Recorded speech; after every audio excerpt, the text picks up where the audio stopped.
Wonderful. Yeah. What is it?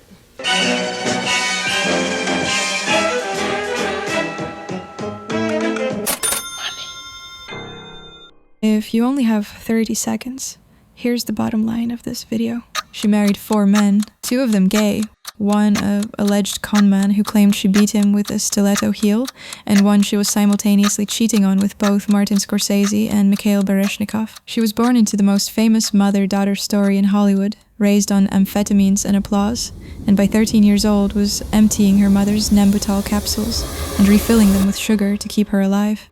She won an Oscar playing a woman whose entire identity was held together by false eyelashes and green nail polish. She danced at Studio 54 in a white sequined Halston sweatsuit and released doves into a room full of cocaine, and she may have accidentally invented the term comfort food. Liza Minnelli is the most overexposed, understood woman in entertainment history, and now, at 80 years old, she published a memoir and is still replacing body parts and moving forward. Liza Minnelli's secret was never about being beautiful. It was about being unmistakably Liza Minnelli. She took scoliosis, a short waist, broad shoulders, and her mother's genetic addiction, and turned all of it into a style so specific that one silhouette, pixie cut, giant lashes, Halston falling prettily off the shoulders, became more recognizable than most faces. Her blueprint was the refusal to compete on anyone else's terms.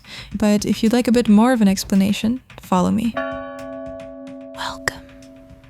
I'm Kira, and this is your beauty blueprint.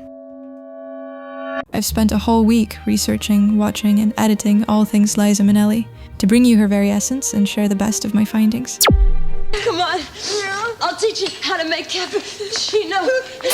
And I need to tell you, this woman's life reads like a novel someone would reject for being too dramatic. So what are the actual ingredients to that face, that presence, that thing she does, where she walks on stage and every single person in the room suddenly feels like they've been emotionally undressed? We're talking about the woman who owned the smoky eye before it had a name. The woman whose makeup artist handmade each individual lash and attached what looked like a tiny black pearl at the tip. The woman who got her signature pixie cut because she got bubblegum stuck in her hair at age 12 and never looked back. We're going to break down every layer, the psychology, the aesthetic, the technique, and later in the video I'll walk you through a practical beauty recreation so you can find your own version of that Liza Minnelli effect. Oh, and before we go further, I designed a Liza Minnelli inspired t-shirt just for us, so keep an eye out for that. I have just rewatched Carabet from 1972 last night, and I can't stop thinking about her character Sally Bowles. With all her delightful flaws and whims, she's just an absolute star. So otherworldly, yet so human. I really love her. Now, settle in. Grab yourself a baked potato stuffed with caviar, sour cream, and 2 shots of vodka splashed on top. That was Liza's actual signature recipe, taught to her by Judy Garland herself. And let's start by understanding who this woman actually was and how she ended up becoming the face of Halston, cinema, and the entire nightlife era all at once. Well, here's a little backstory. Liza May Minnelli was born on March 12, 1946 in Hollywood, California. A Pisces, which honestly explains almost everything. She was named after the Ira Gershwin song Lisa, All the Clouds Will Roll Away. And her godparents were Gershwin himself and Kay Thompson, the entertainer who wrote the Eloise books. In fact, Lisa was reportedly the real-life inspiration for Eloise, that precocious little girl living alone in a hotel, which is almost too perfect as a metaphor for her entire childhood. Her mother, of course, was Judy Garland, born Frances Ethel Gum, the most beloved and systematically destroyed entertainer of her generation. MGM fed Garland amphetamines and barbiturates from childhood to control her weight, her energy, her sleep. She married 5 times. She died of an accidental barbiturate overdose in 1969 at just 47. Her father was Vincente Minnelli, the director who won the Oscar for Gigi and made classics like An American in Paris and Meet Me in St. Louis, the film where he met Judy Garland, of course. They married in 1945 and then divorced in 1951, when Liza was 5. Childhood, for Liza, was a word that applied to other people. She was practically raised on the MGM lot. She made her film debut at about 2.5 years old, toddling into the final scene of In the Good Old Summertime. Her parents' divorce split her between two worlds, her father's artistic precision and her mother's beautiful, erratic chaos. By 13, Liza was really her mother's caretaker. She once described herself as a nurse, doctor, pharmacologist, and psychiatrist rolled into one. A child counting pills and calling doctors, emptying Nembutal capsules and filling them with sugar to reduce the dosage. By 16, she was on her own in New York, and here is where the story takes its turn from sad to astonishing. At 17, she won the Theatre World Award for an off-Broadway revival. At 19, she made her Broadway debut in Flora the Red Menace, the first musical by John Kander and Fred Ebb, who would become her lifelong creative partners, and won the Tony for Best Actress in a Musical, becoming the youngest winner of that award in history. At 23, she earned her first Oscar nomination for The Sterile Cuckoo, playing Pookie Adams. That unbroken 5-minute telephone scene where she falls apart in a single take remains one of the most emotionally naked things ever committed to film. Liza and Judy Garland became the first Oscar-nominated mother-daughter pair. Then came 1972, the year that made her a permanent fixture in the culture. Cabaret, directed by Bob Fosse, cast Liza as Sally Bowles, an American expatriate nightclub singer in 1931 Berlin. The night before shooting began, she dyed her hair black, cut it into a point, and did all the makeup herself, modeling the look on silent film actress Louise Brooks at her father's suggestion. The film earned 8 Academy Awards, the most ever for a film that didn't win Best Picture because it lost to The Godfather, and Liza won Best Actress. Pauline Kael wrote that Minnelli had such gaiety and electricity that she becomes a star before our eyes. She became the first performer to appear on the covers of Time and Newsweek in the same week. She was 26 years old then. That same year, she filmed Liza with a Z, a concert special directed by Bob Fosse, costumes by Halston, which won 4 Emmys and a Peabody. In 1977, she starred in New York, New York, with Scorsese and De Niro. It flopped commercially, but it gave her the song. In 1981, Arthur made $95 million and reintroduced her as a comedic presence. Her ex-husband Peter Allen co-wrote the Oscar-winning theme. And speaking of husbands, let's talk about the romantic life because it is genuinely spectacular in its chaos. Marriage 1, Peter Allen, 1967. An Australian entertainer her mother's husband discovered. Garland introduced them at Heathrow Airport. In her 2026 memoir, Liza recounts coming home early and finding Alan having sex with a man in their bed. He told her, "Liza, I love you more than anyone in the world, and I'm gay." She later told The Advocate, "I married Peter, and he didn't tell me he was gay. Everyone knew but me." They stayed close friends until his death from AIDS in 1992. Marriage 2, Jack Haley Jr., 1974. The son of the Tin Man from The Wizard of Oz. Liza arrived an hour late to the wedding in a yellow Halston suit. During this marriage, she conducted simultaneous affairs with Martin Scorsese and Mikhail Baryshnikov. According to Andy Warhol's diaries, Scorsese once confronted Liza about Baryshnikov on a Manhattan sidewalk in front of her husband. Marriage 3, Mark Garrow, a sculptor. They married in 1979 after she discovered she was pregnant, but she miscarried weeks later. She suffered 3 miscarriages during this marriage and never had children. It was her longest marriage, 13 years, and her most private. Marriage 4, David Guest, 2002. This one deserves its own film. The wedding cost $3.5 million. Michael Jackson was best man. Elizabeth Taylor was matron of honor. Elton John joked about what gifts to give Liza. A heterosexual husband. In her memoir, she calls David Guest a con man and a clown, alleging he controlled her food, screened her calls, raided her bank accounts, and even stole her cabaret bowler hat. They separated after just some pitiful 16 months. David Guest sued for $10 million, claiming she beat him during alcohol-fueled rages with a stiletto heel.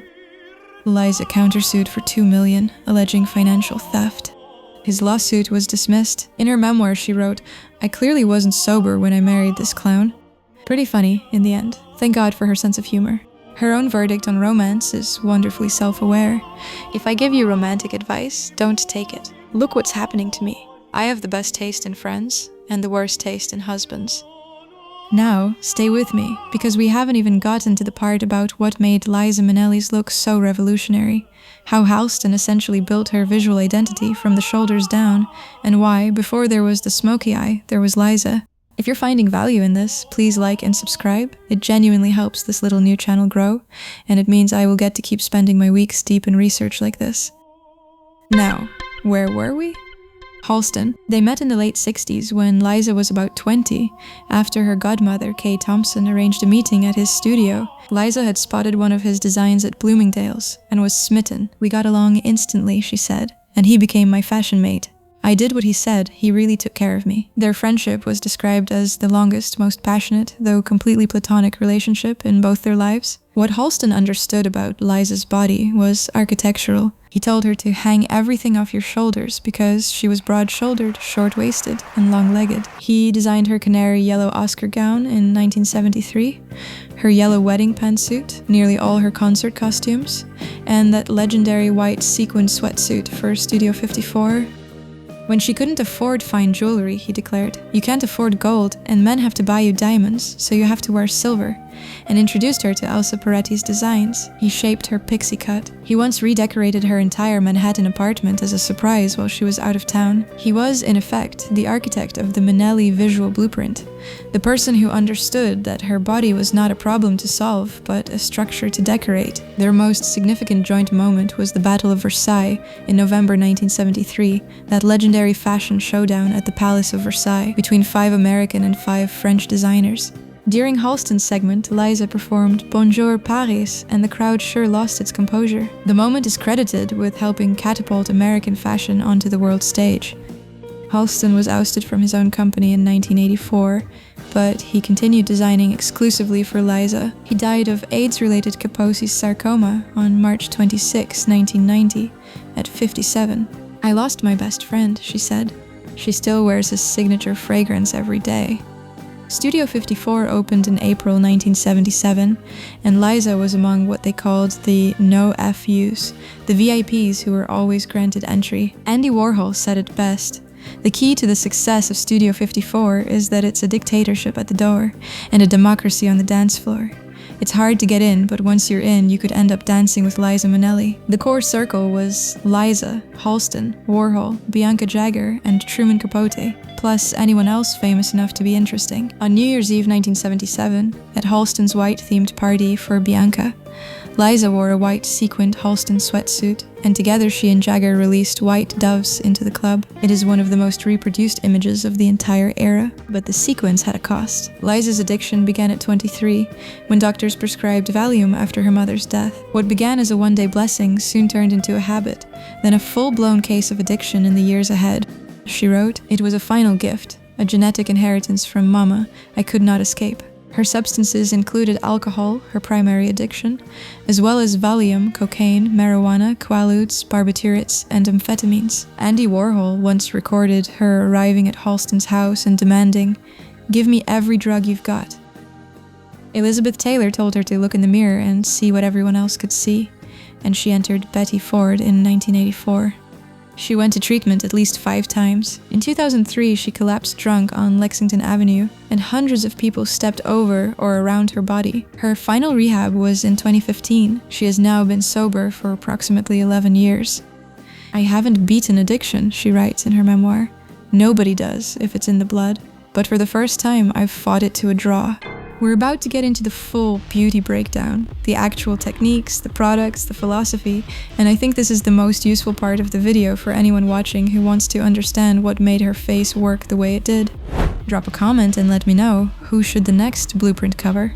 Alright, let's get into it. What makes Liza Minnelli more than a celebrity is that she invented a self. She didn't inherit stardom, she engineered it, consciously, against the gravitational pull of her mother's myth. She refused to sing Garland's songs. They've been sung. The guiding mantra came from Garland herself. Be a first-rate version of yourself, not a second-rate version of somebody else. So Liza chose gritty, dramatic roles, Pookie Adams, Sally Bowles, that were nothing like anything her mother had touched. She cultivated her own constellation of mentors, Fred Ebb, Kay Thompson, Charles Aznavour, Bob Fosse, and Halston, of course. A Camille Paglia-style reading of Liza Minnelli would position her as the living tension between Apollonian order and Dionysian chaos. On one side, Fosse trained precision, every gesture measured, every movement choreographed within an inch of its life. On the other, a personal life so raw and messy, and emotionally exposed that it could power a Greek tragedy. Paglia's concept of Hollywood stars as pagan icons maps directly onto a woman born into entertainment royalty, rendered in pop art by Warhol. and worshipped by the very communities that society tried hardest to silence. The gay male fascination with the diva finds, perhaps, its purest expression in Minnelli. Her connection to the LGBTQ+ community runs deeper than fandom. The Stonewall riots began on June 28, 1969, the day of Judy Garland's funeral. 2 of Liza's 4 husbands were gay, or widely understood to be. Her father was bisexual. She spent 70s surrounded by gay men, Halston, Warhol, Capote, and lost countless friends to AIDS. She is credited with bringing the epidemic to Elizabeth Taylor's attention, catalyzing Taylor's activism. Just now, in March 2026, GLAAD created a permanent annual award in her name. "Where would I be," she said, "without the LGBTQ community of dazzling souls who have always supported and understood me?" And then there's what Bob Fosse drew out of her physically. She had scoliosis from childhood, and Follow noticed the unique movements her pain produced and actually incorporated them into the choreography. "He took all my mistakes or things that I did that I thought were awful, and he used them," she said. Ben Brantley of the New York Times captured her stage presence perfectly. She asks for love so nakedly and earnestly, it seems downright vicious not to respond. That line is essentially the entire Minnelli effect in a single sentence. I love it so much. Now, the beauty breakdown. Because before there was the smoky eye, there was Liza. And that's not me being cute. That's a direct quote from John Dempsey, the president of MAC Cosmetics. Let's start with the eyelashes, because they are the single most distinctive element of her entire look.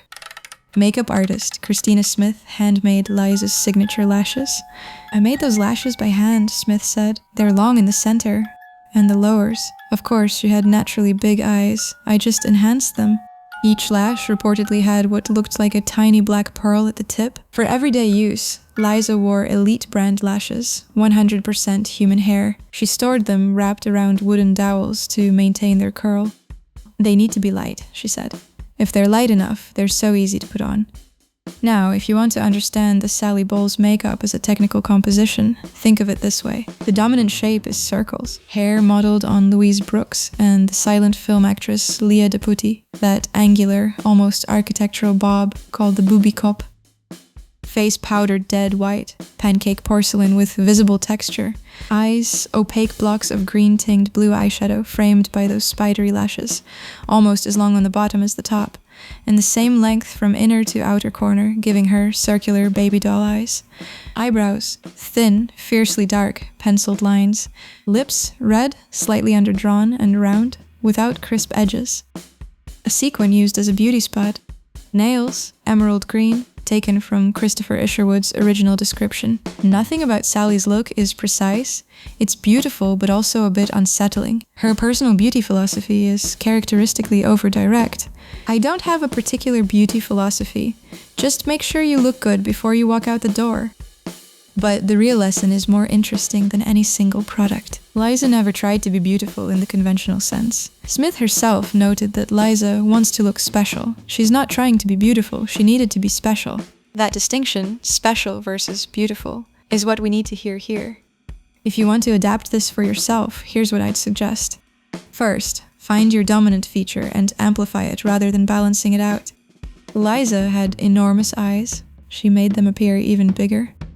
She had broad shoulders. Halston draped fabric off them like they were architecture. Second, commit to a silhouette. The pixie cut originated when she got bubblegum stuck in her hair at 12 years old on a film set, and George Hamilton confirmed there was no other choice but to cut it out, and she never changed it. When People magazine asked if she'd ever switch it up, her answer was immediate. "Are you kidding? Change my hair? Nay." Third, let your imperfections inform your style rather than fighting them. Fosse choreographed around her scoliosis. Halston dressed around her proportions. The entire Minnelli aesthetic is built on the principle that what makes you different is what makes you memorable. You are one of a kind. Please remember that. Max, James Gager, put it well. She wants to show our customers how to get the cheekbones if you don't have the cheekbones. I admire people like her who've stayed the course of what they like versus changing their look every 10 minutes. One more thing, because this part matters. In October 2000, Liza collapsed at home in Fort Lauderdale at 54. Doctors diagnosed viral encephalitis, rare brain inflammation, and told her she would spend the rest of her life in a wheelchair and might never walk, talk, or sing again. When everyone left the room, she turned her face to the wall and started going through the alphabet. A, B, C. She took daily vocal and dance lessons. In 2 years, she was performing again. Her physical inventory as of today includes 2 false hips, a wired knee, 3 crushed discs, a hiatal hernia from a failed pregnancy, jaw reconstruction after a stage fall, broken wrists, and a broken back. If I don't dance, she says, I seize up. At the 2022 Oscars, she presented Best Picture with Lady Gaga, commemorating Cabaret's 50th anniversary. In her memoir, she alleged she was forced into a wheelchair at the last minute when she'd requested a director's chair, placed too low to read the teleprompter. Gaga's whispered, I got you, was widely praised, but Liza felt the moment cast a shadow she's still working to move past. She turned 80 on March 12, 2026. She's been sober for 11 years. Her memoir became a bestseller. She is scheduled to appear on the RuPaul's Drag Race Season 17 finale. A television miniseries about her life is in development. So here's the advice from Liza Minnelli to all of us, and I think it's the most useful thing she ever said about living inside a body that doesn't always cooperate. I have one piece of advice: take care of your body, because you might live longer than you expect to. I just keep replacing parts and moving forward. And here's the thing I keep coming back to after spending a week inside this woman's life. She once said, it's very hard to be unhappy when you're curious and grateful. And also, reality is something you rise above. Those two ideas together, curiosity and transcendence, are the real blueprint. Not the lashes, not the Halston draping, not the pixie cut, though all of those are truly wonderful. Take what you were given, find collaborators who don't see you as a problem, commit to a look that is yours and no one else's, and never stop moving. Or as Marilyn Monroe apparently told her, always be a moving target. She's not going to be cremated, by the way. Why ruin a great outfit? I've queued up the next chapter for you here. I'll see you soon. Love, Kira. Now go create your own blueprint.